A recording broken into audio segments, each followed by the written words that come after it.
اچھا ایک سوال نا اس پہ ہماری فیلڈ سے ریلیونٹ اچانک میرے ذہن میں آ گیا. میری ای کامرس کی فیلڈ ہے, ای کامرس کا بزنس ہے. یہ آپ کے سارے سوالات اچانک ہی ہیں کیونکہ مجھے تو آپ نے کوئی پرچہ نہیں دیا. نہیں یہ والے جو سوال ہیں یہ میرے مائنڈ میں بھی نہیں تھے, لیکن باتوں سے نکل رہے ہیں. یہ آپ نے جو بھائیوں کا ذکر کیا نا انگلینڈ میں رہتے ہیں, وہاں سے یہ سوال نکلتے آ رہے ہیں. سوال یہ ہے کہ ہم لوگ کیونکہ فری لانسنگ کرتے ہیں, سکھاتے ہیں, میرا امیزون پہ بزنس ہے, یو کے میں, یو ایس اے میں.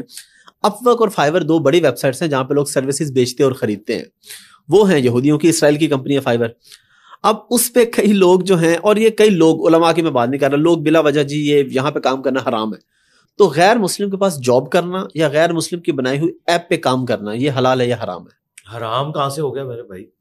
مجھے بتائیں آپ کوئی ایک بات ایسی بتائیں, کوئی ایسی پروڈکٹ جو اجمیر شریف والوں نے یا بغداد شریف والوں نے یا دیوبند شریف والوں نے یا بریلی شریف والوں نے بنائی ہو. یہ تو گھڑی نہیں بنا سکے. باقی چیزیں جو ہیں وہ شریفوں نے بنائی ہوئی ہیں اور یہ بدماشوں نے بنائی ہوئی ہیں. جو موبائل یوز کر رہے ہیں کیا یہ کسی بزرگان دین میں سے کسی نے بنایا؟ آپ کے بزرگان دین تو اس کو یوز نہیں کر سکتے سوائے ان کے جو آج کل ہیں, اور وہ بھی انہوں نے سیکھے ہیں کسی سے. مرحبا کوئی بزرگ زندہ ہو جائے تو موبائل یوز کر سکتا ہے؟ مجھے بتائیں. نہیں. تو آپ تو یوزر بھی نہیں صحیح, تو بنائے آپ نے کہاں سے ہوں گے؟ ٹھیک ہے, آپ کے بزرگ صرف نگاہ مار کے انجن روکتے رہے ہیں. انجن تو جو ہے وہ ایک میکینیکل انجینئر نہیں بنایا نا. آپ کی کیا کنٹریبیوشن ہے؟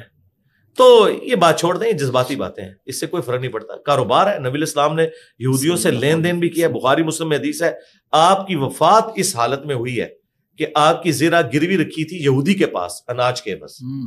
تو آپ تو لین دین اپنی وفات تک کرتے رہے, کوئی اور بات اسے منسوخ تو نہیں کر سکتی. وفات تک. اور سیدہ عائشہ روایت کر رہی ہیں, یعنی آپ سروس دے رہے ہیں, بیچ رہے ہیں, خرید رہے ہیں. کوئی صحابہ کرام نے جو ہے وہ کرائے پہ زمینیں دی ہوئی تھی یہودیوں کو, محنت وہ کرتے تھے, سلیپنگ پارٹنر کے طور پہ یہ ہوتے تھے.